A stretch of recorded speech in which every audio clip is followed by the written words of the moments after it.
Good evening, friends. This is Sharna Monty from Jivariki College, Kalburgi.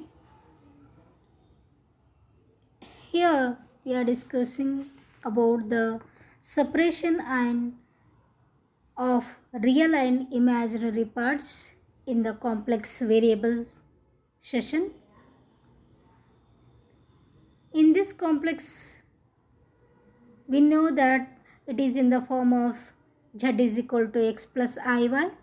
Here x is a real part and y is the imaginary part because I is a multiple with the function or multiple to the function y, therefore it is a imaginary, and without I or independent of I is the real part.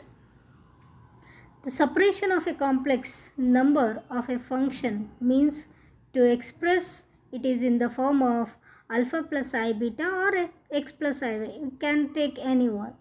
Here alpha is a real part and beta is called the imaginary part.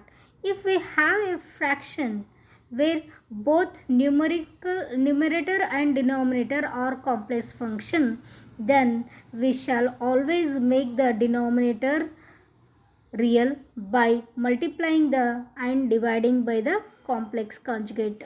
For example, if z is equal to x plus iy and divided by x minus iy, then how to, that is there is a questionnaire for separating the real and imaginary part. In that case, we have to divide the and multiply to the given fraction by the conjugate of the denominator. Here the term is what? X minus iy, and this x minus iy, and that for that the conjugate is x plus iy.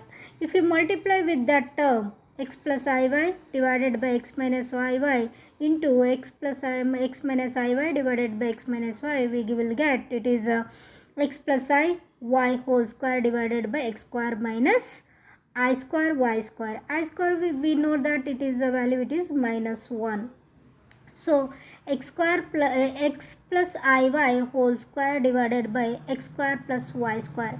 Here the denominator x square plus y square is independent of the I.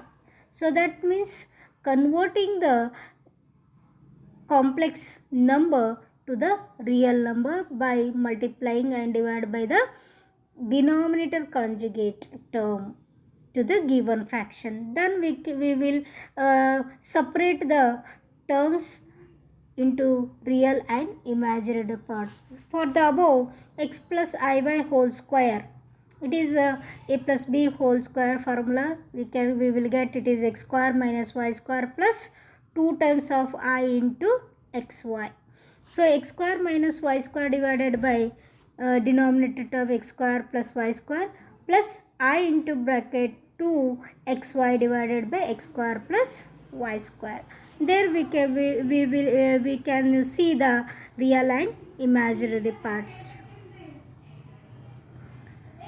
For the same, it is converting the solutions or separating the real and imaginary parts of x of cos of x plus iy. We know that cos of x plus iy, it is in the form of cos of a plus b formula. Cos a plus b formula is cos a cos b plus minus cos a sin a into sin b. So cos x into cos iy minus sin x into sin iy. Cos x as it is, cos of iy, we know that it is cos of hyperbolic of y plus sin xi, sin in x into I sin of hyperbolic of y. So that cos x cos hy plus I times of sin x into sin hy. Here the real term of cos x plus iy is cos x into cos hy, and imaginary part of cos x plus iy is minus of sin x into sin hy. For that we can easily solve the remaining or separate the real and imaginary part of the function.